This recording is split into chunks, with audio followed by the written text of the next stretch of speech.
আসসালামু আলাইকুম রহমতুল্লাহি ওয়া কেমন আছেন সবাই? আমি ভালো আছি আলহামদুলিল্লাহ। আল্লাহ তাআলা খুব ভালো রেখেছে। আজকে আমি কথা বলতে চাচ্ছি পাকিস্তানকে নিয়ে। পাকিস্তান বর্তমানে এমন একটা দেশ, যে দেশে আপনি যাবেন, আপনি যে আপনাকে বলতে হবে না যে আপনি বাংলাদেশী। আপনাকে দেখলেই তারা বুঝতে হবে যে হ্যাঁ, আমার আ বাংলাদেশি ভাই। দেন আপনি মনে করেন কোথাও হোটেলে যাচ্ছেন, হোটেলে খাচ্ছেন, বিল দিয়ে যাচ্ছেন। কোনোভাবে সে বুঝে গেল যে আপনি বাংলাদেশী। ড্যাম শিওর থাকতে পারেন আপনার কাছ থেকে সেখান থেকে বিল নেবে না। কেন নেবে না? তাদের বাংলাদেশের প্রতি ভালোবাসা সেটা অনেক।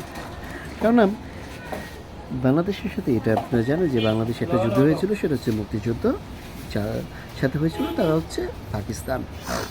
পাকিস্তানের যে বিষয়টা হচ্ছে সেটা, পাকিস্তানের যত নাগরিক আছে তারা তাদের ব্যবহারে আপনি তাকে বলতে হবে না, কিন্তু আপনি তাদের ব্যবহারে বুঝতে পারবেন যে পাকিস্তান যে নাগরিক আছে পাকিস্তানের সবাই সবাই কিন্তু এই বাংলাদেশের বিষয়টা নিয়ে, এই যুদ্ধটা নিয়ে আফসোস করে।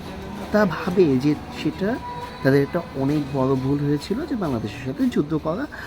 আর এই যুদ্ধের ফলে তাদের দেশে এই যে একটা সিদ্ধান্ত নিয়েছিল যে বাংলাদেশের সাথে যুদ্ধ করবে, এই জন্য এই যে জিনিসটা হয়েছে সেটা হচ্ছে কি, বাংলাদেশ পৃথক হয়ে গেছে।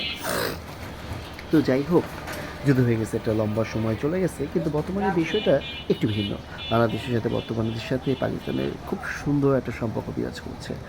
এখন পাকিস্তান যে বাংলাদেশের খুব আপনজন, খুব ক্লোজ, বাংলাদেশের সাথে তাদের সাথে ভালো পরিচয়, সেটা একটা প্রমাণ দেওয়ার সুযোগ এখন কিন্তু এসেছে। আপনারা জানেন আইসিসি বাংলাদেশকে কি বলে, বিশ্বকাপ থেকে বলতে গেলে মানে সরিয়ে দিয়েছে। হ্যাঁ, বাংলাদেশের যে একটা ন্যায্য যে পাওনা ছিল, সে পাওনা তারা বুঝিয়ে দেয় নাই। তার প্রতিফলতে ইন্ডিয়ার সাথে এক প্রকার কী বলবো, একটা হাতা মানে সংঘবদ্ধ হয়ে বাংলাদেশ থেকে বিশ্বকাপ মঞ্চে বাংলাদেশ খেলতে পারছে না, এটা আপনারা সবাই জানেন। এই মুহূর্তে পাকিস্তান যদি বিশ্বকাপ বয়কট করে তাহলে কিন্তু জিনিসটা একটা টুইস্ট হবে, জিনিসটা একটু সুন্দর হবে। তো তখন বিশ্বকাপে যে বিষয়টা, যে তারা যেই ইন্ডিয়ার সাথে মিশে যে দাম্ভিকতা এখন দেখাচ্ছে, আমার কাছে মনে হয় সেই দাম্ভিকতা থাকবে না। ঠিক আছে, কেননা পাকিস্তান বাংলাদেশ তাদের ভিউ অনেক বিশাল একটা ভিউজ। আমাদের আপনারা জানেন যে বাংলাদেশ হচ্ছে বিশ্বে যদি কয়েকটা ফেমাস ফ্যান বেস থাকে সেটা হচ্ছে বাংলাদেশ। অলরেডি বাংলাদেশ নেই, আর এটার সাথে যদি পাকিস্তান অ্যাড হয় তাহলে আপনি বুঝতে পারতেছেন যে আইসিসি যে ভিউ করে যে ব্যবসাটা করে, সেই ব্যবসাটা কিন্তু হবে না।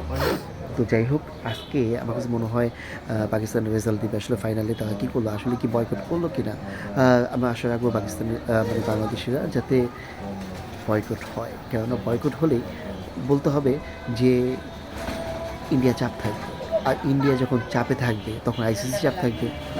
আমরা চাই যে তারা চাপে থাকুক, কেননা বাংলাদেশের সাথে যে একটা অন্যায় হচ্ছে আমরা চাই এটা প্রকাশ হোক। সে আশায় আপনি সবাই আছি। ইনশাল্লাহ আমরা চাই যে পাকিস্তান যে আমাদের বন্ধু, আমাদের ভালো চায়, আজকে তা প্রকাশ করুক। কেননা আজ এটাই পাকিস্তান যে বাংলাদেশের বন্ধু সেটা প্রকাশ করার সর্বোত্তম সময়। ভালো থাকবেন সবাই, আসসালামু আলাইকুম।